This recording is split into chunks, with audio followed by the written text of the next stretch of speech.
네, 오늘은 룻기 2장 18절부터 3장 9절까지 말씀을 좀 보도록 하겠습니다. 자, 룻은 나오미에게 이삭을 주우러 가겠습니다. 누군가 저에게 은혜를 입히지 않을까요? 제가 누구에게 은혜를 입지 않을까요? 라고 해서 나가요. 그런데 이것은 룻이 그냥 이제 이삭을 줍는 게 아니라 나오미를 책임지려는 태도라고 말씀을 드렸어요. 사실은 별 책임이 별 그 관계가 없는 관계예요. 왜냐하면 결혼은 했지만 남편도 없고 애도 없고 이렇게 혈연으로 묶일 그게 없거든요. 그런데도 자기 시어머니를 자기 친어머니처럼 돌보는 이 룻의 성품은 그냥 성품이 좋아서 그런 게 아니라 은혜를 은혜로 아는 은혜의 삶의 바탕을 두는 태도가 있기 때문이라고 말씀을 드렸습니다. 그렇죠? 그리고 무엇보다도 룻은 이스라엘 백성 가운데 편입이 되고 싶어 했어요. 자, 그런데 이러한 룻이 우연히 보아스의 밭에서 이삭을 주게 됩니다. 그리고 마침 그 밭에 보아스가 있어요. 자, 그래서 이게 우연이라고 성경은 기록되어 있지만 우연이라고 했습니까? 필연이라고 했습니까? 필연이라고 했어요. 우리 인간이 봤을 때는 참 우연한 일이죠. 우연히 마주친 것이지만 하나님 안에는 우연이 없습니다. 그래서 우리가 삶에 대해서 기도해야 되는 이유가 뭐냐? 이 우리의 인생의 모든 것이 주님으로부터 온 것이구나라는 것을 인지하기 위해서 기도가 필요하다라고 말씀을 드렸어요. 즉 하나님이 일하신 것을 하나님이 일하신 것으로 알 수 있게 된다라는 겁니다. 자, 보아스가 룻에게 은혜를 베풀었단 말이에요. 그런데 보아스가 룻에게 은혜를 어떻게 베풀었죠? 왜 베풀었다고요? 보아스의 어머니가 누구예요? 기생 라합이에요.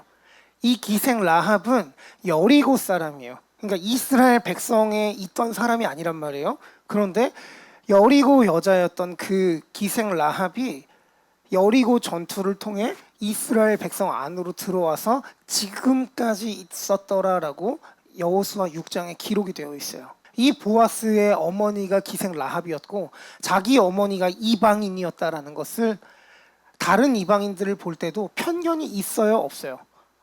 없다라는 이야기예요.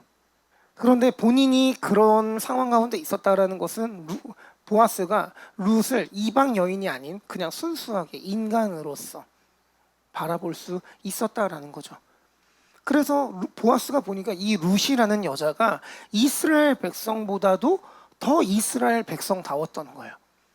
자기 시어머니에게 상관도 없는 어떤 인간적으로 더 이상 어떤 의무가 없는 자기 시어머니를 위해 봉양하고 또 밭에 이삭을 주우러 오고 이러한 태도들이 정말 이스라엘 백성보다 더 하나님의 백성답다라는 걸 이제 알게 되는 거죠. 그리고 이 보아스가 룻에게 은혜를 베풀게 됩니다. 어떤 은혜를 베푸냐면 그 자기 이제 종들과 같이 그러니까 이스라엘 백성들 안에 들어와서 같이 먹고 마시고 또 내 밭에서 이제 저걸 해라. 그리고 내가 너를 보호해 주겠다라고 합니다. 물론 이제 보아스가 룻을 향한 개인적인 어떤 호감도 있었겠지만 그것보다도 은혜를 베푼 거죠. 그리고 이삭도 이렇게 털어가지고 저 여자가 이렇게 하는 데다가 이렇게 저거 해라라고 하는. 그런데 룻이 이것을 당연한 것으로 여기지 않아요. 은혜를 은혜로 압니다.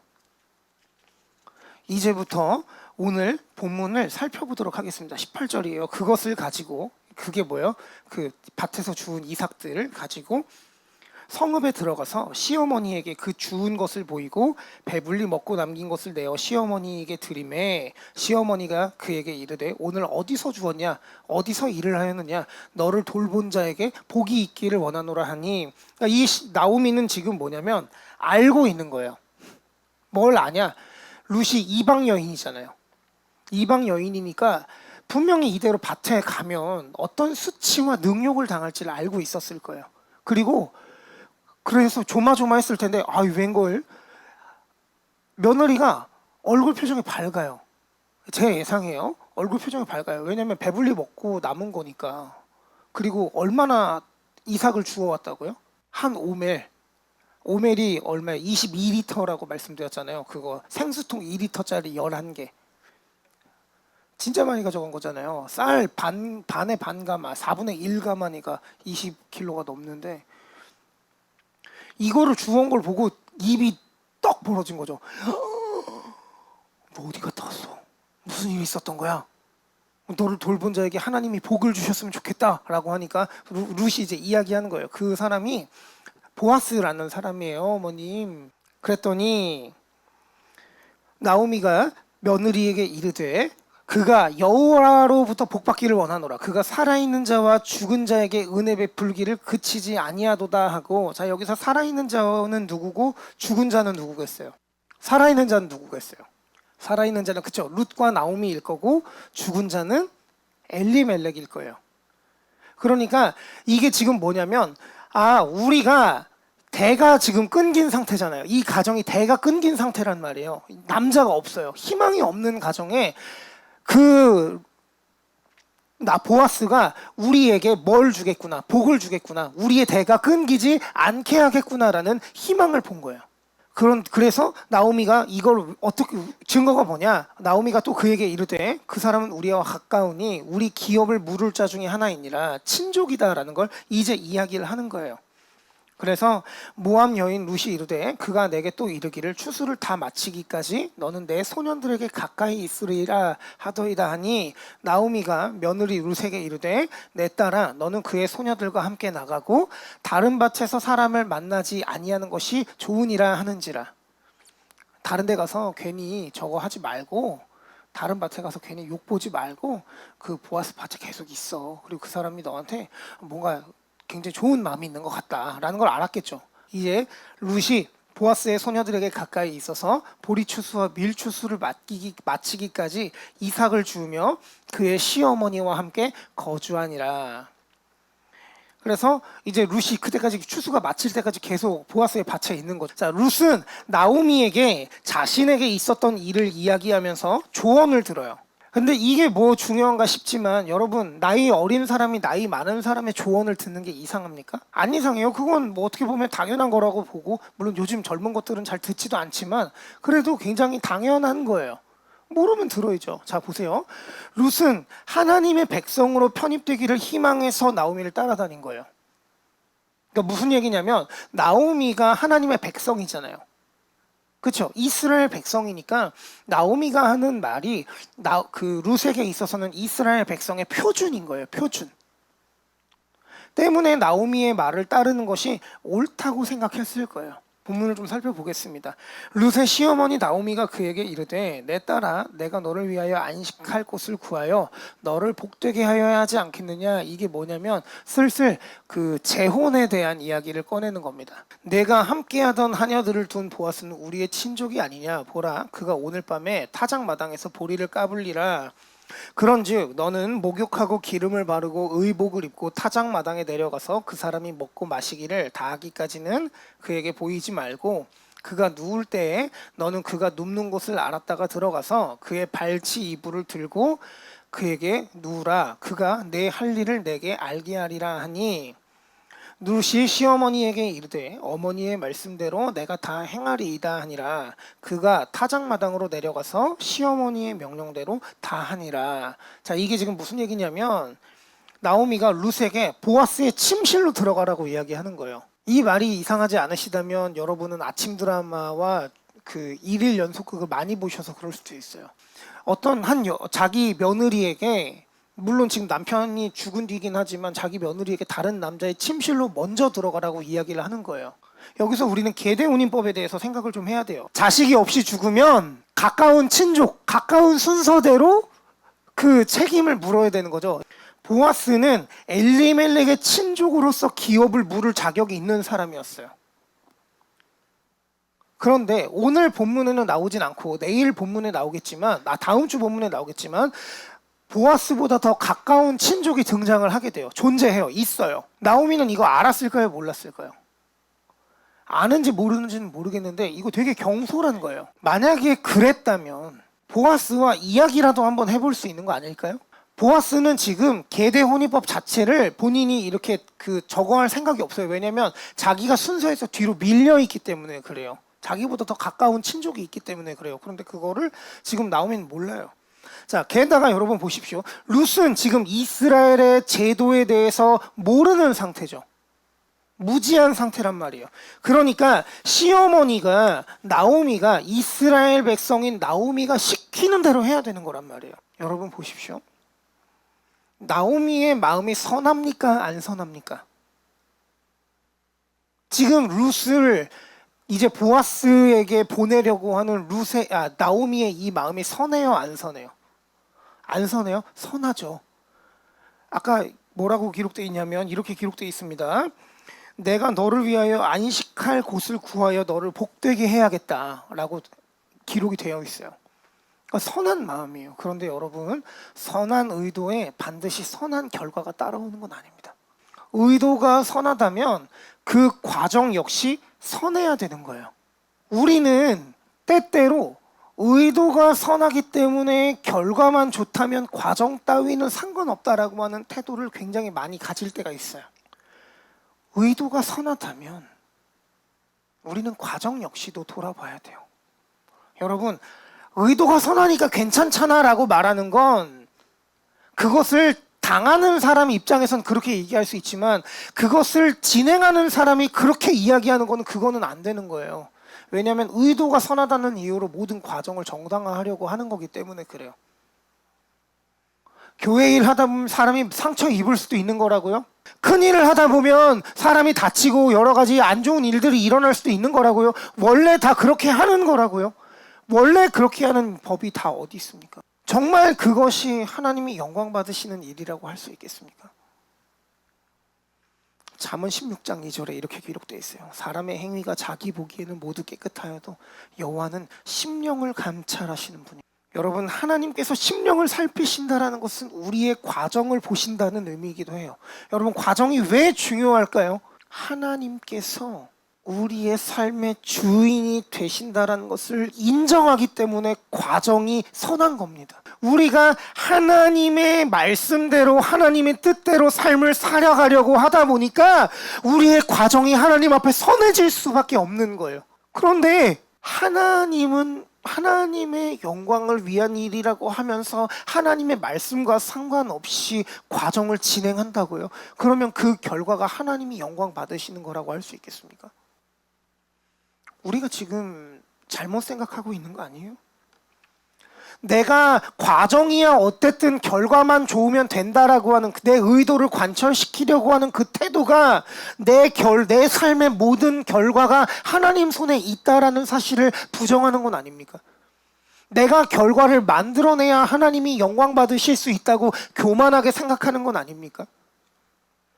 여러분, 우리의 결과는 모두 하나님께 있는 줄 믿습니다. 그렇다면 우리는 어떻게 해야 돼요? 모든 결과가 하나님께 있음을 고백해야 돼요. 그리고 과정 가운데 하나님의 말씀대로 행해야 합니다. 교회 안에서 봉사가 있을 거예요.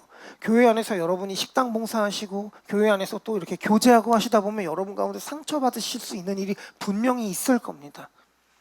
그때 무엇을 생각해야 돼요? 하나님의 말씀대로 가고 있는지를 살펴보아야 합니다. 다음으로 넘어가 볼게요. 보아스가 먹고 마시고 마음이 즐거워 가서 곡식 단더미의 끝에 눕는지라. 자, 이제 보아스가 지쳤어요. 그래서 룻이 이제 보아스의 침대에 가서 침실에 가서 이불을 들고 거기에 누웠습니다. 밤중에 보아스가 이제 놀랐죠. 보니까 한 여자가 자기 이제 그 이불에 있는 거예요. 뭐야 보니까 네가 누구냐 하니까 룻입니다. 당신의 옷자락을 펴서 여종을 덮으소서. 이는 당신이 기업을 물을 자가 됨이니이다 하는 거예요. 자, 여러분 여기 옷자락이라는 글자를 잘 보십시오. 자, 되게 중요하니까 제가 이렇게 해놨겠죠? 오늘 설교의 핵심이에요. 이 옷자락이라는 단어를 히브리어로 카나프라고 합니다. 이 카나프라는 말은 옷자락 혹은 날개라는 뜻이에요. 이 날개라는 표현 혹시 어디서 보신 적 있지 않으십니까? 기억 안 나시죠? 제가 준비했어요. 룻기 2장 12절에 여호와께서 내게 행한 일에 보답하시기를 원하며 이스라엘의 하나님 여호와께서 그의 날개 아래에 보호를 받으러 온 내게 온전한 상 주시기를 원하노라 하는지라. 이 옷자락이라는 단어와 날개라는 단어가 카나프라는 단어, 동일한 단어예요. 그래서 여기서 옷자락과 날개, 이 카나프라는 단어가 의미하는 게 뭐냐면 평안입니다. 룻은 지금 보아스의 옷자락으로 자신을 덮임당함으로써 평안을 얻고 싶은 거예요. 그러면 룻이 지금 보면 보아스를 통해 평안을 얻고 싶은 거잖아요. 그렇죠? 자, 그럼 여기서 보아스라는 인물이 어떤 인물인가가 중요한데, 여기서 보아스는 유력한 자로 하나님의 강하신 팔을 상징합니다. 그러니까 이 보아스가 지금 하나님, 예수 그리스도를 상징한다라고 보는 거예요. 왜냐? 이 보아스의 자손 중에 누가 나와요? 다윗이 나오고, 이 다윗의 자손에 누가 나와요? 예수 그리스도가 나오신단 말이에요. 보아스의 팔 아래, 보아스의 옷자락 아래에 덮여 있다라는 말은 뭐냐면 하나님의 날개 아래 거하겠다라는 의미와 동의어예요.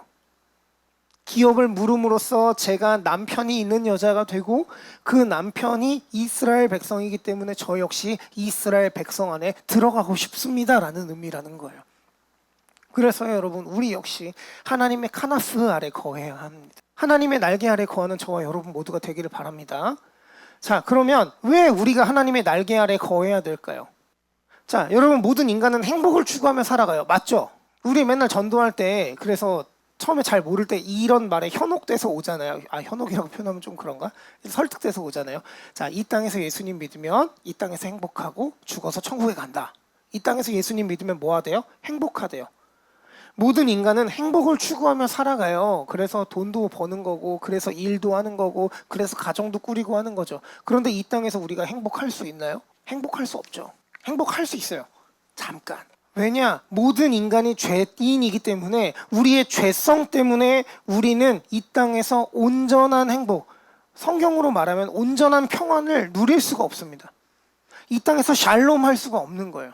우리가 우리의 죄 때문에 샬롬 할 수가 없어서 하나님은 어떻게 하셨는가? 이 땅에 아들을 보내주셨어요. 이 아들 아래에 있는 자만이 주님의 자녀, 하나님의 자녀로서 그 권세를 누리면서 살아갈 수가 있습니다. 때문에 우리는 하나님의 카나프 아래에서만 평안할 수 있는 거예요.